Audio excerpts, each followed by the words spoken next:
Well, a new warning tonight about an old way to get high that's now gone viral on TikTok. That's right. We're talking about laughing gas or whippets, whatever you call it. It's back. Fox 5's Richard Jacobus with what you need to know about the dangers of nitrous oxide.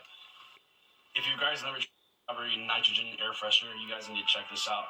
It's nothing new. In fact, this trend making the rounds on TikTok has been around for centuries. It's a cheap high.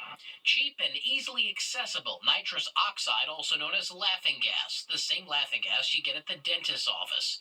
Years ago, it was called a whippet or hippie crack, legal to buy, but illegal to use as a high. So you're thinking of laughing gas or nitrous oxide likely? And getting high by taking a whiff of nitrous is a dangerous new trend, mostly among college students, who can buy the nitrous oxide cartridges used for whipped cream on Amazon for just $27. Kids pop them open and inhale to get that feeling of euphoria, and in some cases, a jolt of energy. Something could kill you. It's something that's highly intoxicating. It should just be along the same lines as like any other drug that you would do. According to a recent study from Yale University, students over in the UK are abusing nitrous oxide second only to cannabis, and it's a growing trend here in the US as well. On the campus of Iona University here in New Rochelle, we spoke to some students who said the trend has already entered this college community. I definitely know some people that have been affected by it. Just get rid of it. It's no use for inhaling it. The most popular nitrous oxide, at least according to these college students, is something called Galaxy Gas. We checked it out, and yes, the website will warn users that they must be 21 or older to purchase and not misuse the product. But once you're in, you can order large flavored whipped cream dispensers like mango smoothie, tropical punch, and blue raspberry. It's always been the most available because it's not a controlled substance, at least federally. Some states have tried to limit it. I just think it's really dangerous for the community. In New Rochelle, Richard Jacobus, Fox 5 News. Well, Frankie Beverly, the performer who sang the anthem tied to cookouts and good times, has died. Beverly founded the group Maze in 1970. Their mix of soul, funk, and R&B led to a series of hits like Joy and Pain are one, and the unofficial theme of Summer, Before I Let Go, which was covered by Beyonce in 2019. Beverly and Maze received a BET Lifetime Achievement Award in 2012. Beverly was 77 years old. All right, still to come tonight. The 10 o'clock news is Watching Your Wallet. The new move by the U.S. Postal Service that could have you digging deeper the next time you ship something using UPS or DHL. The excitement's building for the New York City Football Club Stadium project that is coming to Queens in 2027. And as Fox 8's Kendall Green shows us, you can now experience what the NYCFC Stadium is going to look like. The New York City Football Club, since their start in 2015, made themselves at home at Yankee Stadium and Citi Field. But they're laying out more details about their major goal, building their home in Willits, Queens. This week, they launched a new stadium experience showing off the strides they've made, designing their own stadium following City Council's approval back in April. I don't think that there is a better location for us. NYCFC's COO, Jennifer O'Sullivan, shares the Willits Point neighborhood stands to gain a boost of an estimated $6.1 billion in revenue, including 2,500 units of affordable housing, a public school, and a hotel. This isn't just building a stadium. This is creating a brand new neighborhood, an area of the city and an area of Queens in particular that's really been ignored and desolate for years. The 100% privately funded stadium will also stand as a first in professional soccer and a first of any professional sports venue in the city. We will be the first in Major League Soccer to be building a fully electric building. The 25,000-seat Stadium West stand is designed with premium hospitality seating with a lounge just where players enter the field. The North Stand will bring the noise, a supporters wall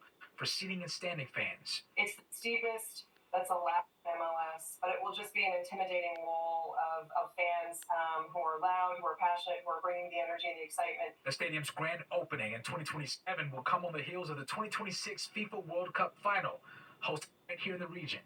We have more soccer fans here than anywhere else in the country, and so those are catalysts, those are leverage points for us to really kind of grow and develop. 2,500 units of affordable housing, a school, hotel, retail shops, and this is just a year after the FIFA World Cup. Safe to say, this is perfect landing ground for soccer fans in New York City. In Willits Point, Green, Fox 5 News. Yeah, I would say so. And this was a week for fashion. Fans unite for a month like no other on Fox 5. Football's biggest plays. Baseball's big hits. basketballs taking shots. Come on. It's going to be a September to remember on Fox 5. This season, there are 100 more of you. War just getting a lot harder to conquer. Premieres September 25th on Fox.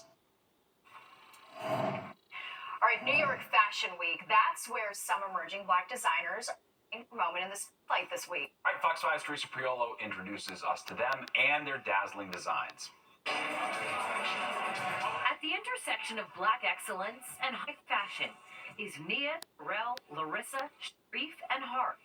The future of fashion isn't waiting in the wings. It's here. We boast like large flares, vibrant colors. We're mostly known for our use of neoprene in unexpected ways and silhouettes. Larissa Moletter's brand is bold, while Hart Roberts is grunge. During the pandemic, I was able to kind of hone in and, just sit there with my machine and just a bunch of fabrics and just see what worked. Nia Thomas is all about luxury knitwear made by artisans in Peru and Mexico. In the beginning, it was me sewing everything in my tiny Bushwick bricklet apartment by myself. And now we're working with 3 different manufacturers. We have people like Bella Hadid wearing the pieces. Durrell Dupart is honoring his late uncle with custom pieces. I make custom pieces for Busta Rhymes a lot, pretty much. He's like one of my close friends. And I would say definitely Sierra. I make a lot of pieces for her. And Sharif is focusing on empowering streetwear. We want to spread love and show different ways that you can be bold within the clothes that you wear. Their designs are bold, but their vision is bolder. At Grow, they're hoping the Golden Arches gives them the Midas touch. Growing up, I didn't have a lot of money to be able to buy new clothes, so I had to find things that was in my closet to upcycle and to put together to make it look new throughout the week. And I think it was so important for me to do that at a young age because that carved the path to where I'm at right now. These 5 designers are putting their own stamp on Fashion Week with McDonald's and its mentorship, Change for Fashion initiative, pairing young talent with seasoned pros in the hopes of creating long-lasting Black global brands. Most shoppers in the market are Black, and they want to know exactly which Black brands exist to support. So if we have programs like McDonald's saying, these are 5 Black designers that we think you need to know about, it's hard to get the exposure out to them. It's less about the exterior, more about the interior of my business and just getting it to the point where it can scale and be a successful brand. And because Fashion Week is but a fleeting moment in New York, there are a few ways you can continue to support Black designers. You can go to changeoffashion.com and either get a digital pin that looks like this or get a physical one that says, I support Black fashion designers. You can also post on Instagram wearing your favorite outfit by your favorite Black designer and tag We Are Golden. In Soho, Teresa Priolo, Fox 5 News. Tonight in music. The biggest names in the industry walked the black carpet at MTV's Video Music Awards, held this year at the UBS Arena on Long Island, hosted by Megan Thee Stallion. Early winners of the night, Taylor Swift and Post Malone, who took home trophies for Best Collaboration. And the Video Vanguard Award went to Katy Perry, who performed a medley of her greatest hits. All right, let's get a check of the forecast now with Nick and another gorgeous day. We've got really the next few days looking. The U.S. Postal Service is ending discounts for its shipping partners like UPS and DHL. The move is meant to help the Postal Service slow its losses, but it could mean higher costs than is passed on to you, the customer. So the shipping partners move about 2 billion packages through the Postal Service each year. The Postal Service hopes the change will encourage people to use shipping services directly through the Postal Service. Well, city planning to make the bike lane on Bedford Ave in Brooklyn much safer. Construction begins this week on a 1.5 mile long stretch between Dean Street and Flushing Avenue. The bike lane will now be next to the sidewalk and protected from traffic by a lane of parked cars. There will also be new pedestrian islands and loading zones. The city says there's been 500,000 city bike riders in a single year, prompting them to beef up the protection for bikers. The Feast of San Gennaro begins tomorrow in Little Italy. The feast is a celebration of faith, paying tribute to the patron saint of Naples, Italy. The 11-day festival brings live music, amazing food, and a whole lot of fun. For those who want to attend, it's located along Mulberry Street between Canal and Houston Streets and has taken place every September since 1926. Cannolis galore. That's right. Can't be missed. Love it. And there's more of the 10 o'clock news straight ahead. All right, first, so here's a look at what you can expect tomorrow on the News and Rail.